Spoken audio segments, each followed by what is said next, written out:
Welcome back to What Arty Noobs with General Disturbance. This is an AMX 13F3AM. It's the Tier 6 French SPG. Located on the eastbourne of Malinovka, it's under the command of ProvoBob. So he's not in a tank for once. He's actually in an Arty. Well, he does play Arty occasionally. And, well, he's on the Malinovka map, and I can't see any bots, so I think he's playing against real humans. Okay, the AMX 13F3AM, built on the AMX 13-ton tank chassis, is basically a light tank with a huge artillery piece on it. In fact, it was the smallest ever artillery that was built with a 155mm gun. Okay, he's moved into his firing position. And he's aiming down range, and it looks like he's going to aim for one of the bushes on the enemy side. Oh, he's found another target, an OI experimental. It's a tier 6 game with tier 5 tanks in it.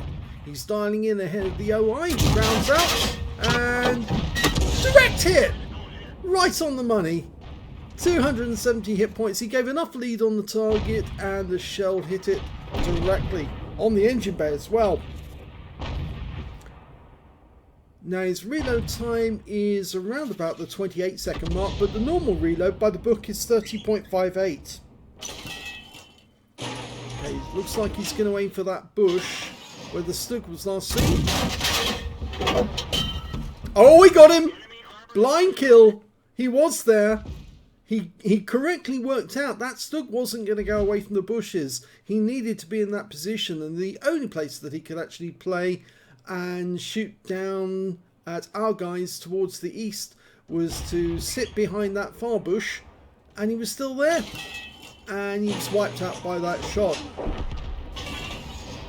Okay, they've loaded another round in, and he's firing just behind where the Stug was because he was anticipating another enemy tank would actually take up position behind the Stug to take advantage of that spot, but nope, no joy from that one. And in fact, an enemy tank has now appeared up on top of the hill. In fact, it's a Skoda T25. There you go. The autoloader. Okay, he's trying to dial in on position. Lost sight of it. Now the AMX 13F3AM has 2-part ammunition, and that means it's got a separate shell to the actual powder that moves the shell, and that's in a bag actually, so it's bagged charge, not in a shell casing or anything. So they shove the bag charge in after they push the charge, the shell itself, into the breech. That Skoda is being very sneaky to try and get down without being hit at or being fired at. We've lost sight of him. There he is. He's been spotted again. He's going straight for the edge. Oh, and I'm afraid he got into the dip, but he did lose some hit points before he fell in there. But he's now in actually quite a good position, because that means from now on it'll be very difficult to shoot him unless he pops out of that dip.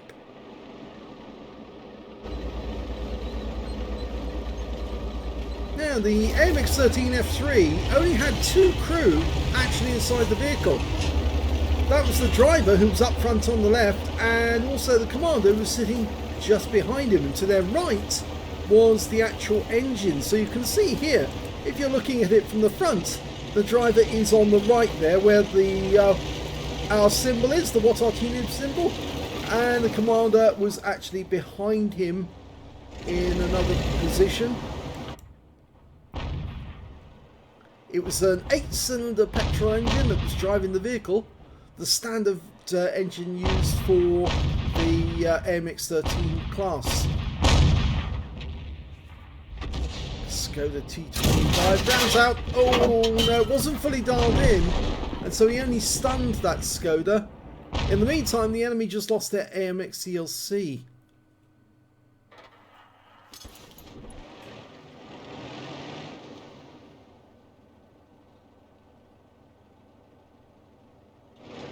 Now they started designing the AMX 13F3 in 1959, And between 1962 and 1997, oh, fantastic shot, killed the Valiant, hit the engine deck as well.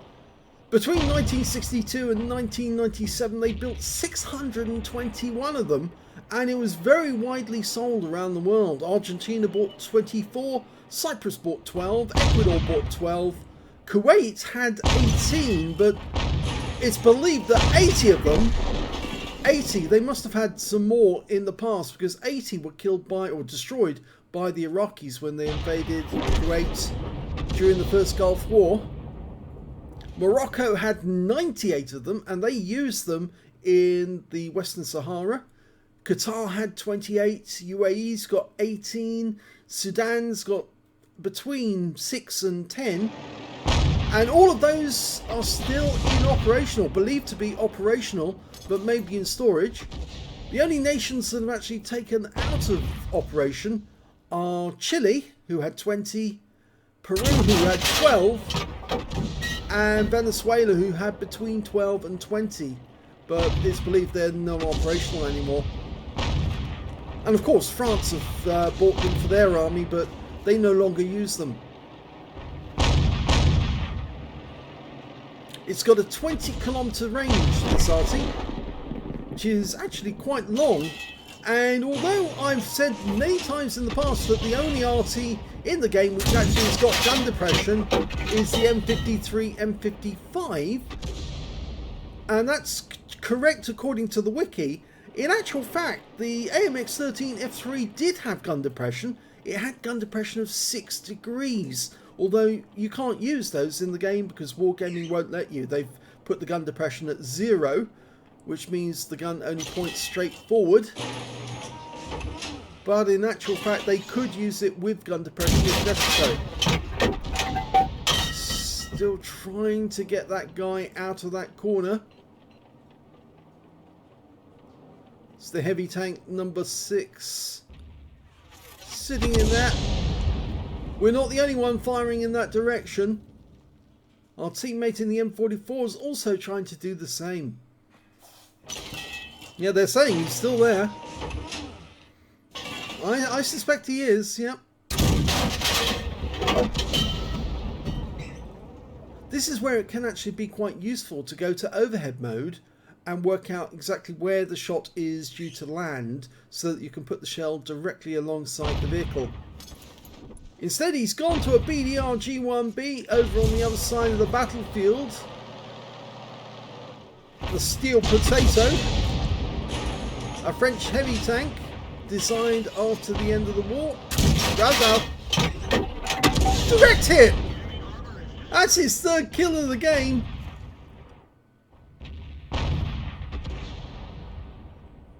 Scores are still even though, that's the annoying thing. And that Skoda's still on that corner somewhere. There he is.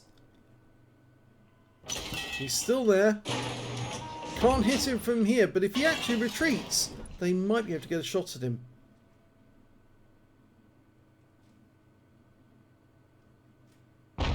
He's only got 13 rounds of ammunition left.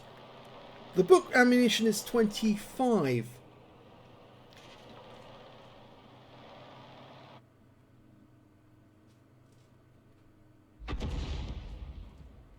Of course, in reality, the vehicle could not carry that much in the way of ammunition. They had to have trucks and support vehicles to actually carry around all the charges and the shells, simply because the AMX 13F3, it just had no space for them.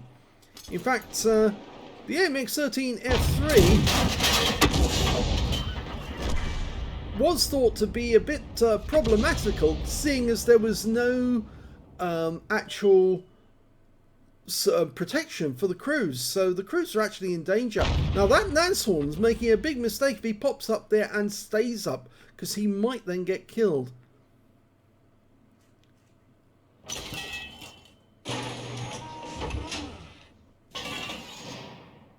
It's him and the Skoda down there.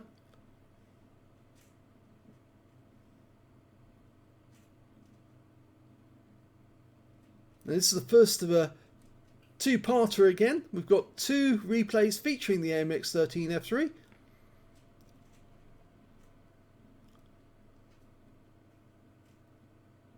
There's a Chinu supposedly up this end, but he may have moved. Our Easy 8's moving into position, so he might be able to spot that guy. And it looks to me like ProvoBob's decided he's going to move over and get into a position so he can actually help and support. But he's also moving because he might be able to get a better angle on that Skoda and take him out. It's always worthwhile, if you can't hit a target because the topography's in the way, move to a different position. You might still be able to get him from a different angle. Our M10 RBFM's moving up towards that height, the lookout spot at F7, and if he can proximity detect that Nashorn and the Skoda, then ProvoBob can launch around in there and kill the guy. And in fact, actually, the Nashorn pulled away without us seeing him, and he's now been spotted in the north. You can see the M44 also decided to move in this direction.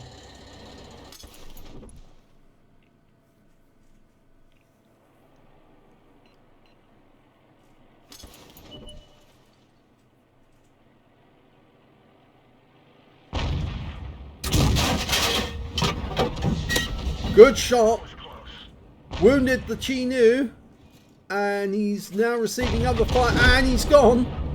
It was the M10 RBFM who got the kill shot.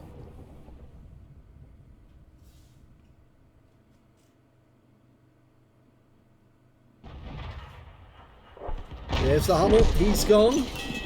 That means there's only 2 left. An M44 and the Nashorn we saw earlier. I suspect the Nashorn is probably still near the position that he was last seen in. And ProvoBob's looking there. Yes, he is there. In fact, he was virtually bang on target, and the M44 got there quicker. So it's another kill to him. In fact, it's his first kill.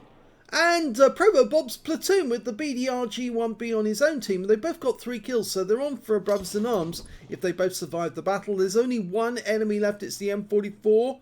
I think they've looked at most of the places he can be, and in fact they now think he's somewhere up in this area, somewhere in this corner of the map. We're looking for a tracer. I think we're now going to be firing random shells in. Oh, he's been found!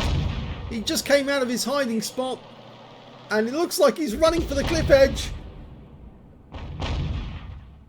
Oh my god, how did he survive that? He survived it, only losing 35 hit points because he actually caught the bottom almost like a ski jumper. He caught the bottom in just the right way, but he gets taken out of the game by our M44 friend, and that is the end of the first game. Let's have a look at the second one. The second replay with the AMX 13 F3 is commanded by TanqAndTonic, and he's from the ELO clan on the south spawn of Fisherman's Bay. Well, I think if he's saying TanqAndTonic, it means Tankiri Gin and Tonic. Yes, it's a well-known gin, a specific brand for some people who like them. Gin and tonic's actually quite nice. Oh, we seem to have a sound default.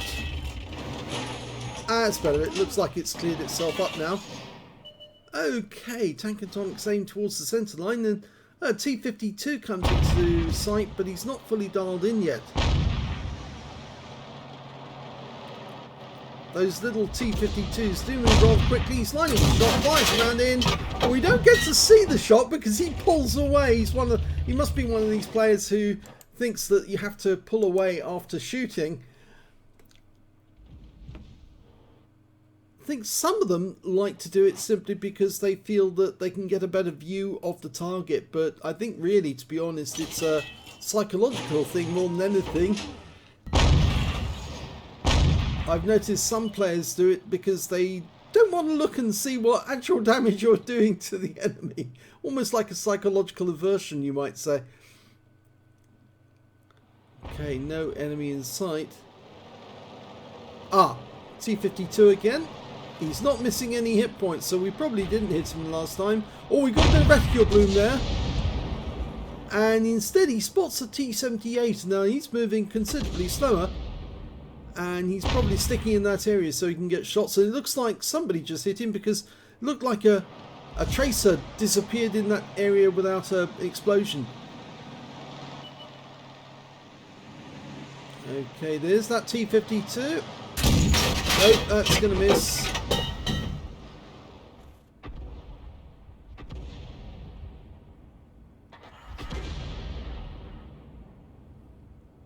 Okay, now this should be easier to hit. The heavy tank number 6 on the enemy team. It's made its way round the outside of the town, trying to miss the harbour, but in doing that you actually can sometimes attract more attention. A KV-1S has made it all the way past the harbour, and he's now in the south part of the town. TanqAndTonic is dialing in on him. This is where it helps to go to the overhead. He does get some stun, but doesn't actually get any damage out of it. He's not the only tank that's moving south. There's that heavy tank number 6 again.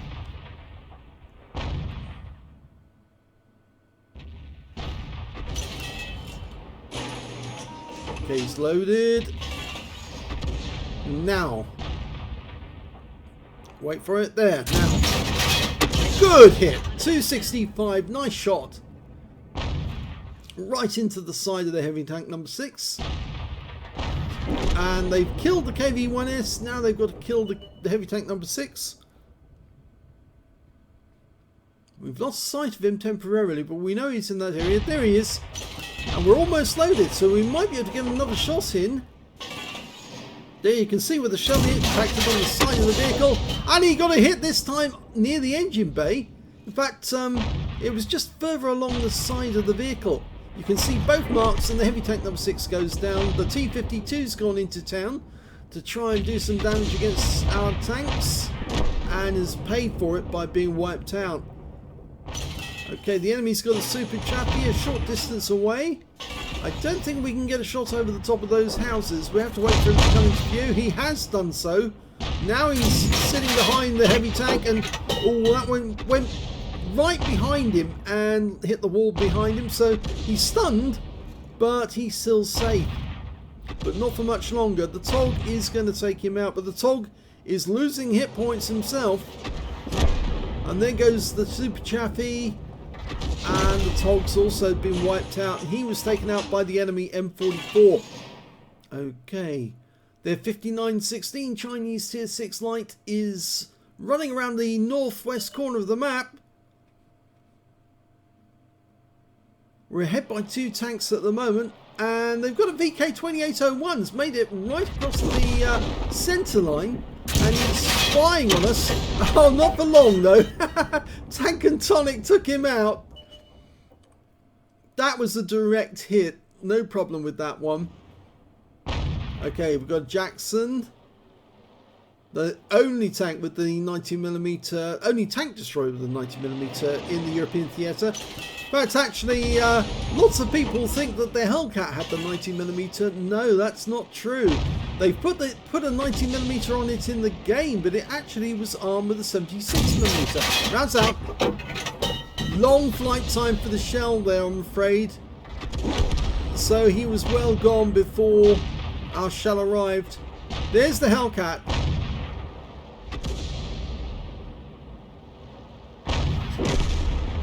Even with the 76mm gun, the Hellcat was still very, very dangerous. Mainly because of its speed. The fastest track vehicle. And there's a tree going down, so we know where the enemy is. He's in that little spot there. He went through that corner. And if the tree went down there, I suspect there's more than one vehicle in there. Either that or somebody fired a round into that spot and knocked the tree down that way. So that sometimes does happen. Now we've got people indicating there might be an enemy tank in there. The enemy's got 3 Artys that they could be in that spot. They're all 3 M44s. It's very possible that one of them's gone into that corner. I think it's much more likely that one of them's in these sets of bushes along the back of the map. And there's one of them, it's the M44 up on the that bush. Oh, no, unfortunately, That shell didn't do anything because he was already dead. The T-78 got the kill. So he's going to have to wait to reload and get another one in. Still only the one kill for TanqAndTonic. But it's still early days. There's the KV-2 again in the town. Oh, now the KV-2 just wiped out our KV-1S.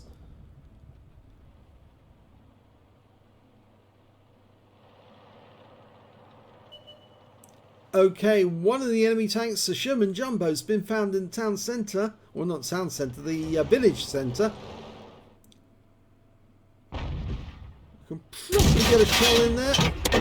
Nice! Got 24 hit points, but the enemy 5916 and Jackson have both been found down the other end. And I'm afraid that Jackson just killed our T-78. Now he backed away, which means he's probably in those bushes. Not there, but there he is. He's popped up to take a shot. Rounds out, long flight time. Good shot! Right onto the engine deck, and it penetrated and killed him. Okay, another tank has been spotted, the 5916 again. He keeps coming up to spot for his Arty. There's the Arty trying to get shots at him. So the Arty must be somewhere on the east side of the map. KV-2 comes into sight just after he kills our VK. Now, can he get a shot into this corner? If he can, yes! Splash kill. 3 kills now for TanqAndTonic.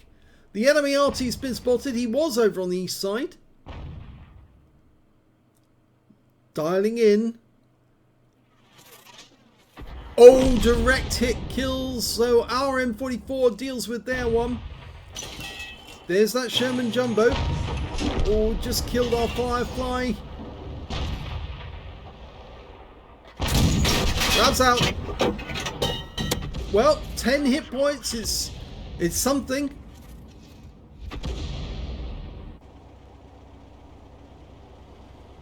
And you see 2 Artys working close together, and that could be a problem for counter battery, but on this occasion, I'm not so sure.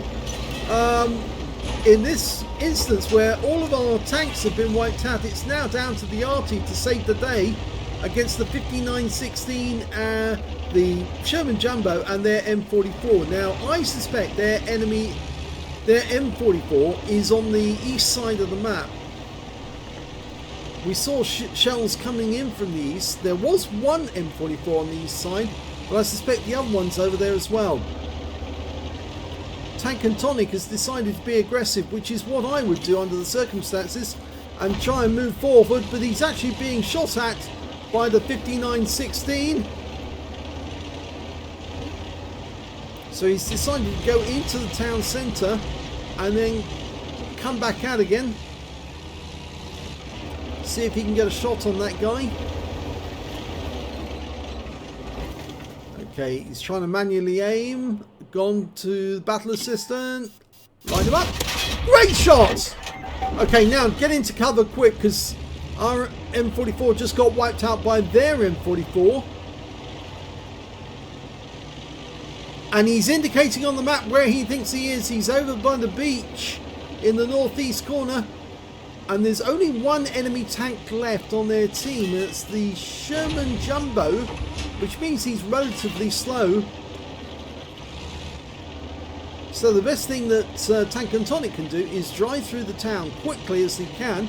Top speed of this vehicle 60 kilometers an hour.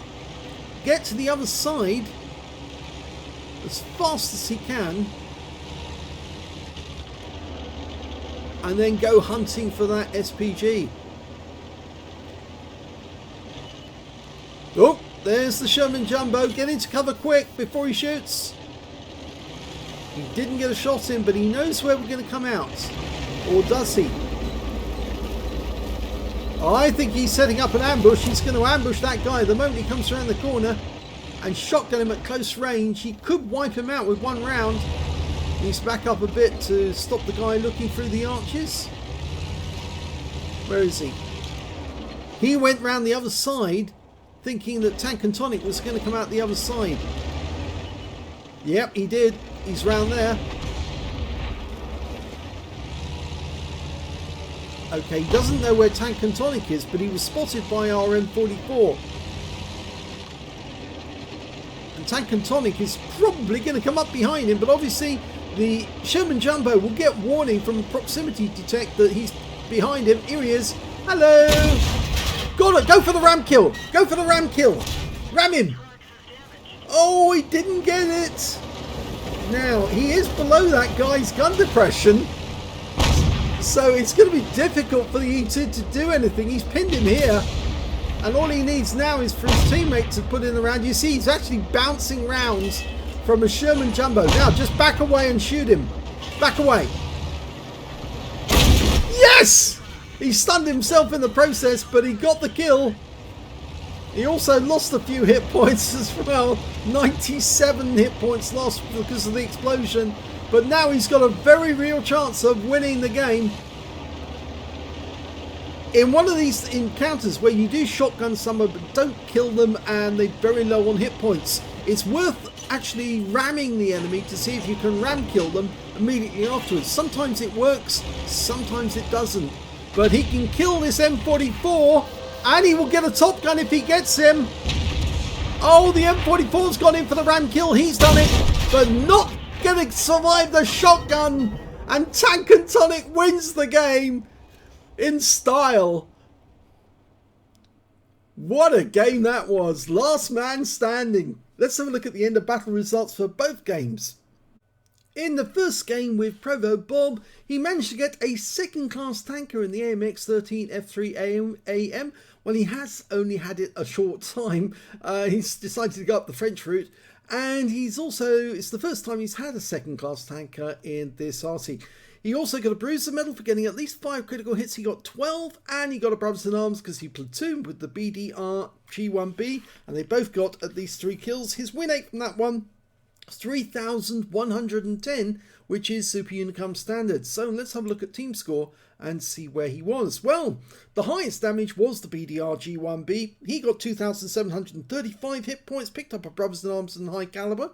And the second highest damage was actually done by the M44, who also managed to get a medal, a Confederate. Whereas ProvoBob got 1,635 and he got the Brothers in Arms. When it came to kills, it was the BDR-G1B who got the most with 4 kills, 3 kills to ProvoBob and also to the M10 RBFM. Unfortunately, he didn't survive the game, and those were the highest scores. When he got the base XP, it was the BDR-G1B again with 1,217, 934 to the M10 RBFM, 852 to the other M44, and 826 went to ProvoBob.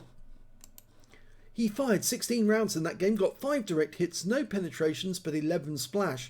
Damage of 1,635 hit points, all of it at more than 300 meters. Damage 6 of the enemy, killed 3, and did 312 hit points of stun assist off 7 stuns. On a premium count, he earned 38,048 credits, and after ammunition resupply, took away 22,048 credits.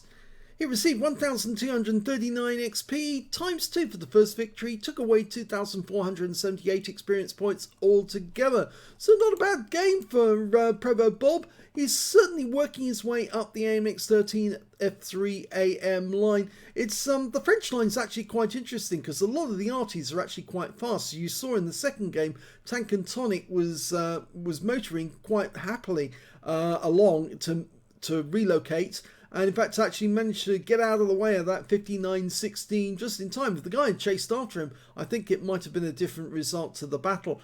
But if we look at his results now, and we can see that he managed to get a first-class tanker in his AMX 13 F3 AM.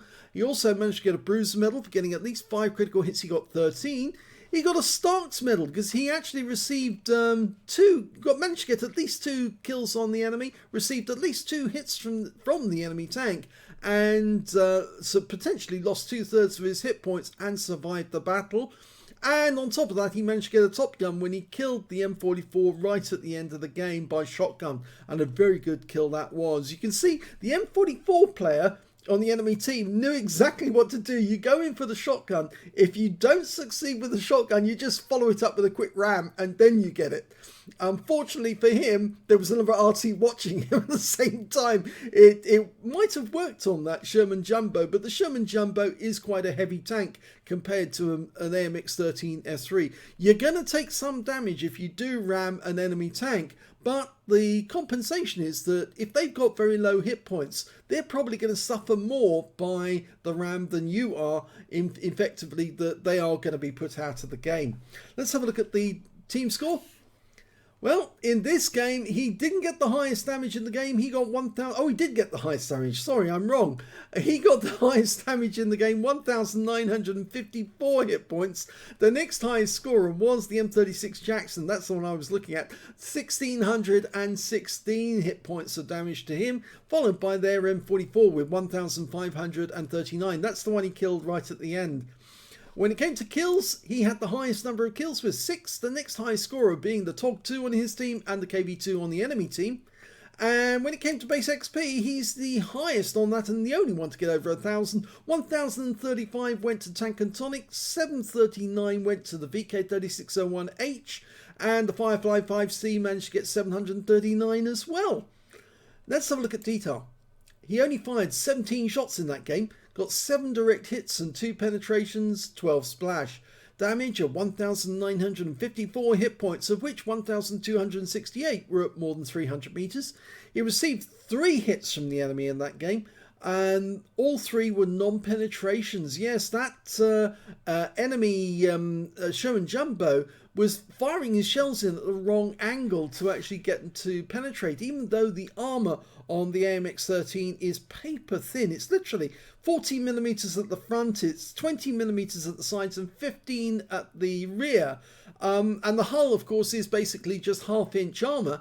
But because the angle was so acute, when he fired that round in, it just literally bounced off. Even though it was a 76 millimeter round, it just couldn't pen.